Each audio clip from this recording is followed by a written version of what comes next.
Hey guys, how you doing? I thought this week I'd do something a bit different.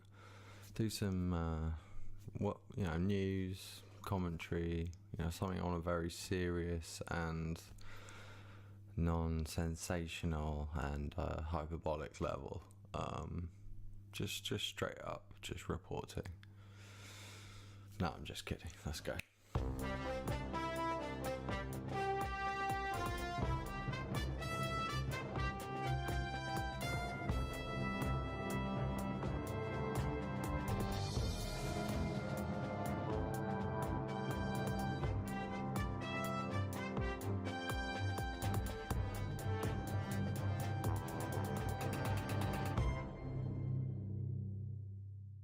Good evening, and welcome to What in the Actual Flip this week, with me, your host, Cris Yakinopilis. In the headlines this week, confused old man convinced he is a world leader has a message for London. Knives. Twitter triggers mass protest of the uninformed. Is UK drill killing people? And in sports news, man's getting axed up. Good evening this morning. A confused old man suffering the acute distress from overuse of tanning beds has declared London a war zone. Story that in London, which has unbelievably tough gun laws, a once very prestigious hospital right in the middle is like a war zone for horrible stabbing wounds. It would seem that the irony of a president of a country where there are regular mass shootings declaring London a war zone has been completely lost in the orange mist of nonsense, along with the sanity of the rest of the world due to him holding this position of responsibility. Donald, if we had the kind of ready availability of firearms that you do in your country, yes, this city would be a war zone. What in the actual flip? UK news. A racist has been banned from Twitter, and as a result, several hundred people have protested in central London.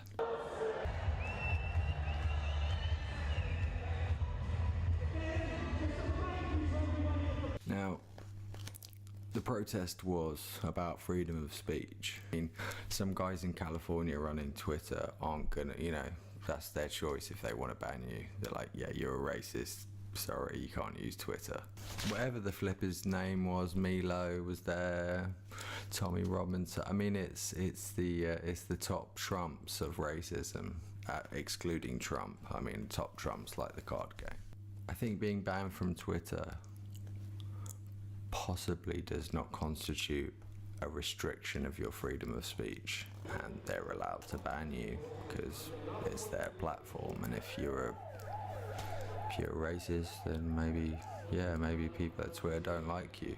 A lot of people don't like you, to be fair. But I think racists should have freedom of speech. Everyone should have freedom of speech.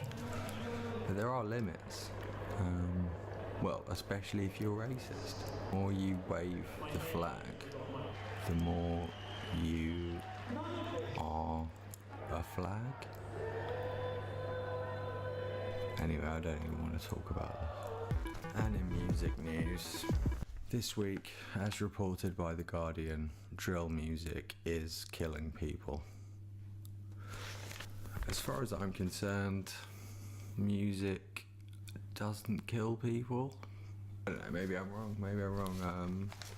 I know I quite like grime, quite like two-step, UK drill, by the way. UK drill is definitely better than US drill, for sure. Okay, let's have a look.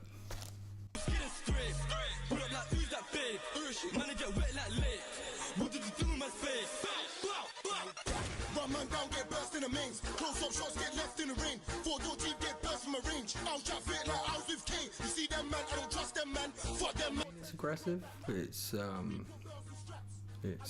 involving descriptions of mans on road. You know what I mean? Those mans are on the road. I think if those mans were making beats while they were on the road, like that would probably be a good window, like of not being on the road and like shanking man. To claim that a genre of music is influencing society in a way is it's ridiculous. It's ridiculous, let's face it. Perhaps the inherent nature of that response to society is a wider issue outside of some, to be fair, quite dank beats that they're making. To discuss these issues this week, I'm joined by an expert on grime anthropology, Dr. Professor Cris Yakinopilis. Dr. Yakinopilis, why can you justify these drill-related stabbings? No. Did the grime do the crime? No. In your field of grime anthropology, have you ever felt that when the music hits, the music hurts? No. I'm going to bring in a guest here. It's a Eurofighter Typhoon. Eurofighter Typhoon, do you think that people are getting drilled to death? How do you respond to that, Dr. Yakinopilis? No. Eurofighter Typhoon, why? Is there a way to bring people together without trying to use music as an excuse? You can't just bomb everyone, mate. Eurofighter Typhoon, I don't believe in bombing the disabled. Question out to Eurofighter Typhoon and Dr. Yakinopilis. Does drill music count as hate speech? No.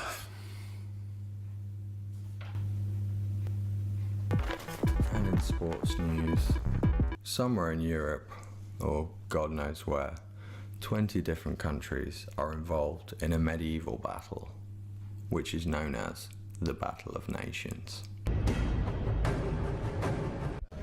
So here it is. This is going to be an interesting match. France held an absolutely solid line in their last fight against Germany and came down a lot more easily. It's not so well defended. And there we go. Happy with that. Out for their...